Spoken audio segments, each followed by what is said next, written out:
যেই মাযহাব সারা জীবন সত্য মানলাম, সেই মাযহাবের নেতারা এ যুগের ফেরাউন নমরুদদের চাটে।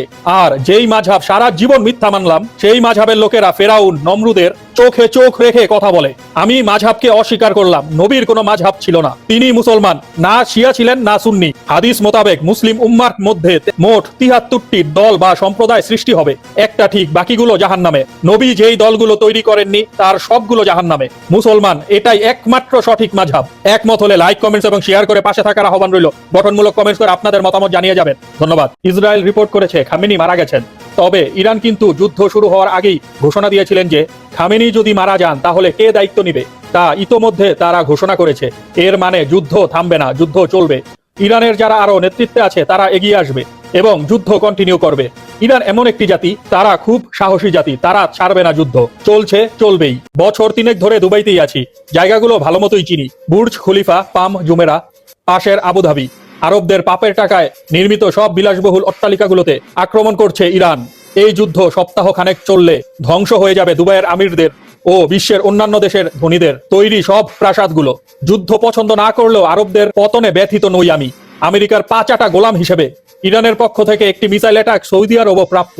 উদ্বেগের জায়গাটা শুধু বাংলাদেশি প্রবাসী শ্রমিক ভাই বোনদের নিরাপত্তার কথা ভেবে। মুসলিম ঐক্যের কথা বলা সহজ, কিন্তু সেই ঐক্যের মাটিতেই যদি বিদেশি শক্তির ঘাঁটি দাঁড়িয়ে যায় তাহলে সেটা কিসের সম্মান? কাতার, দুবাই, সৌদি আরব, বাহরাইন নিজেদের ভূখণ্ডকে যদি সামরিক স্বার্থে ব্যবহার করতে দেয় ইউনাইটেড স্টেটকে, তবে সেটা কূটনীতিক নয়, সেটা নির্ভরতার শৃঙ্খল আজ চাপে থাকা। ইরান শুধু একটি রাষ্ট্র নয়, এটি একটি অবস্থান, একটি বার্তা। আত্মমর্যাদা বিক্রি করা যায় না, ভূখণ্ড ভাড়া দিয়ে নিরাপত্তা কেনা যায়, কিন্তু সম্মান কেনা যায় না। ইতিহাসে লেখা থাকে কে নিজের পায়ে দাঁড়িয়েছে আর কে ছায়ার নিচে বেঁচেছে। ব্রেকিং নিউজ, আয়াতুল্লাহ আলী খামেনির জায়গায় এসেছেন তার ছেলে মোজতবা খামেনি। প্রথম আঘাতে তার বাবা শহীদ হয়ে থাকতে পারেন। এরপর থেকে ইরান এতক্ষণ পর্যন্ত যত আক্রমণ করেছে সবই তার নেতৃত্বে হয়েছে। এমন পরিস্থিতির জন্য তাকে তৈরি করা হয়েছে কয়েক দশক ধরে। মিডিয়া আউটলেটগুলোর দাবি মোজতবা খামেনি ইরানের নতুন খামেনি, নতুন সুপ্রিম লিডার, যদিও এটি এখন পর্যন্ত অফিসিয়ালি কনফার্মেশন করা হয়নি। কি নির্লজ্জ এরা! খামেনির মৃত্যুতে যখন ইরানের সারা দেশ জুড়ে শোক চলছে, ঠিক তখনই ইরানের নারী ও নারীবাদীরা রাস্তায় নেমে ট্রাম্পকে ধন্যবাদ জানাচ্ছে আর বলছে আমরা ইসলামী শাসন চাই না। খামেনির লাশ পাওয়ার দাবি ইসরায়েলি কর্মকর্তার। যুক্তরাষ্ট্র ও ইসরায়েলের হামলায় ইরানের সর্বোচ্চ নেতা আয়াতুল্লাহ আলী খামেনি নিহত হয়েছেন এবং তার লাশ পাওয়া গেছে বলে দাবি করেছেন এক ইসরায়েলি কর্মকর্তা।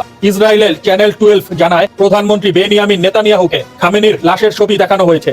তারা বলছে ইরানি উদ্ধার কর্মীরা তার লাশ উদ্ধার করেছে। তবে ইরান বলছে তথাকথিত শত্রুরা খামেনির মৃত্যুর সংবাদ ছড়িয়ে মনস্তাত্ত্বিক যুদ্ধ চালাচ্ছে। ইয়া আল্লাহ, আসলে আমরা কেউই জানি না খামেনি আসলেই বেঁচে আছে না সত্যি সত্যি মারা গেছে। তবে উনি যদি বেঁচে থাকে ইনশাআল্লাহ আপনি ওনাকে হেফাজত করুন, আর যদি মৃত্যুবরণ করে তাহলে তাকে শহীদ মর্যাদা দান করে জান্নাতুল ফেরদৌস নসিব করুন, আমিন। প্রায় 100 বছর ধরে মুসলিম বিশ্ব এক ধোঁয়াশাচ্ছন্ন অবস্থানের মধ্য দিয়ে যাচ্ছে।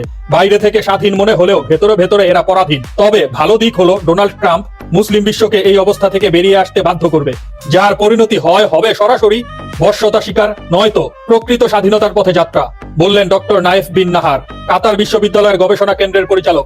ইরান দাবি করেছে যে তারা একটি ইসরায়েলের MiG-29 যুদ্ধ বিমান ভূপাতিত করেছেন। ইরানের পক্ষ থেকে বলা হয়েছে ইসরায়েল যুদ্ধ শুরু করেছে, আমরা যুদ্ধ শেষ করব ইনশাআল্লাহ। ইরানের প্রতি আল্লাহ সহায় হোক, আমিন। ভয়ে আছেন নেতানিয়াহু। এবার ইরানের এক কথায় নেতানিয়াহুর কপালে চিন্তার ভাঁজ। ইরানের সর্বোচ্চ নেতা আয়াতুল্লাহ আলী খামেনি বলেছিলেন এবার আমরা ইসরায়েলকে পৃথিবীর মানচিত্র থেকে মুছে ফেলবো, তার আগ পর্যন্ত আমরা থামবো না। প্রিয় ভিউয়ার্স, আপনাদের কি মনে হয় ইরান কি পারবে আসলে ইসরায়েল আর আমেরিকার সাথে? গঠনমূলক কমেন্টস করে আপনাদের মতামত জানিয়ে যাবেন। ধন্যবাদ।